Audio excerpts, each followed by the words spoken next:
Selamat datang kembali di channel YouTube saya. Kali ini saya akan bahas tentang akuntansi kas kecil. Nah, ini kita bahas soal latihan untuk akuntansi kas kecil. Di sebelah kiri layar ini sudah ada contoh soal untuk latihan yang akan kita kerjakan sama-sama. Nih, di sini ada PT Levindo yang menyelenggarakan pencatatan kas kecil dengan menggunakan metode impres atau metode tetap. Berdasarkan kebijakan perusahaan, kas kecil tersebut diisi kembali setiap tanggal 15 tiap bulannya. Nah, pada tanggal 1 November 2019, perusahaan membentuk kas kecil sebesar 210.000. Berikut ini adalah pengeluaran kas kecil selama bulan November 2019 sampai dengan tanggal 13 November 2019. Ini yang pertama ada bon karyawan. Bon karyawan itu berarti ini karyawan ada yang pinjam uang ke perusahaan. Atau dengan kata lain, kalau kita lihat dari sisi perusahaan, berarti perusahaan mempunyai piutang kepada karyawan. Kemudian tanggal 6 ini ada pembelian alat tulis kantor. Lalu tanggal 13 ada materai dan perangko, pembelian materai dan perangko. Lalu setelah tanggal tersebut, uang kertas dan logam yang ada di dalam kas kecil itu masih ada sebesar Rp55.210. Nah, kita diminta untuk membuat jurnal mencatat pengisian kembali dana kas kecil pada tanggal 15 November 2019. Oke, untuk jawaban ini saya tulis di sebelah kanan. Jadi kita diminta untuk membuat jurnal ya, jurnal pengisian kembali kas kecil. Nah, masih ingat ya, untuk pengisian kembali dana kas kecil ini kita nanti mempertanggungjawabkan pengeluaran-pengeluaran yang telah terjadi selama periode antara tanggal 1 November sampai 15 November 2019. Di sini cara jurnal yang kita buat adalah debit piutang karyawan, yaitu yang tadi bon karyawan ya, sebesar Rp100.000. Kemudian yang kedua adalah pembelian alat kantor. Kayak ini kita masukkan sebagai bahan habis pakai, sediaan bahan habis pakai, ATK sebesar Rp45.770. Kemudian yang ketiga, pembelian materai dan perangko. Oke, kita masukkan sebagai sediaan materai perangko Rp12.600. Nah, untuk akun yang didebet ini nanti sebenarnya tergantung dari perusahaan ya,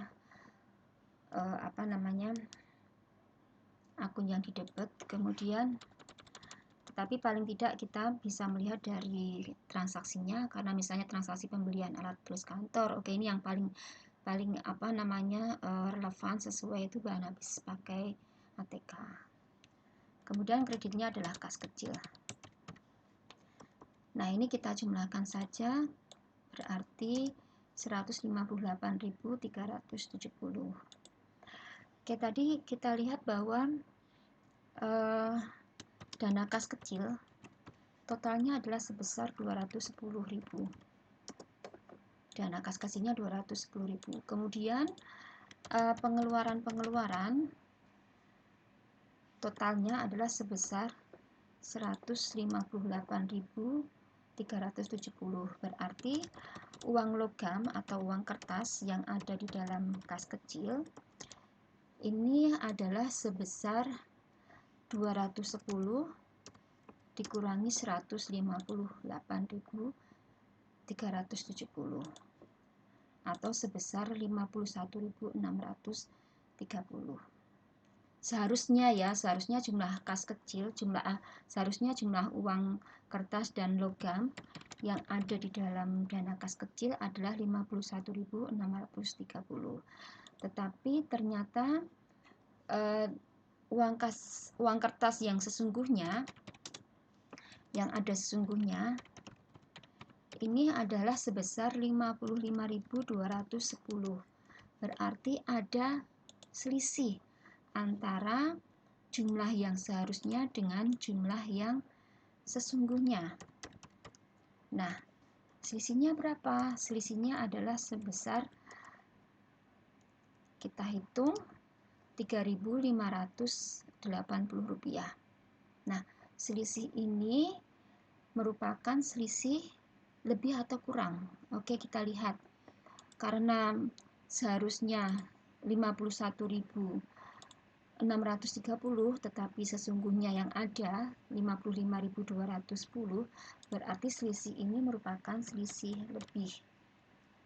Nah, baik selisih lebih maupun selisih kurang ini nanti harus dipertanggungjawabkan juga oleh kasir ya, atau bendahara yang bertugas memegang dana kas kecil. Nah, karena ini merupakan selisih lebih, maka pertanggungjawabannya adalah sebagai berikut. Jadi nanti bagian akuntansi akan mencatat adanya selisih dana kas kecil dengan cara jurnalnya adalah debit kas kecil 3.580, kemudian kreditnya selisih lebih dana kas kecil sebesar 3.580.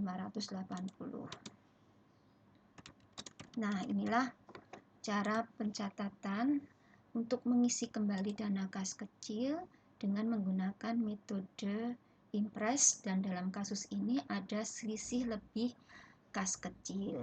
Jadi ada dua jurnal ini ya. Nah, kalau kedua jurnal ini kemudian digabung,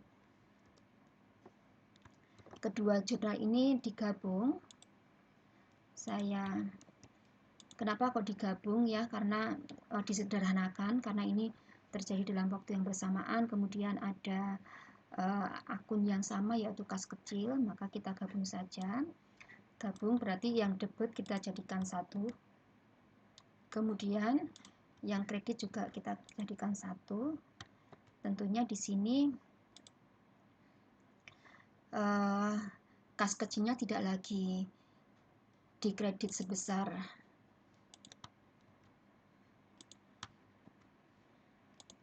158.370, tetapi kas kecilnya ini dikredit sebesar selisihnya 158.370 dikurangi 3.580. Jadi kas kecilnya nanti kreditnya adalah sebesar 154.790, kemudian selisih lebih kas kecilnya sama ya, nah, seperti ini. Nah, ini jurnal yang sudah menggabungkan kedua jurnal sebelumnya.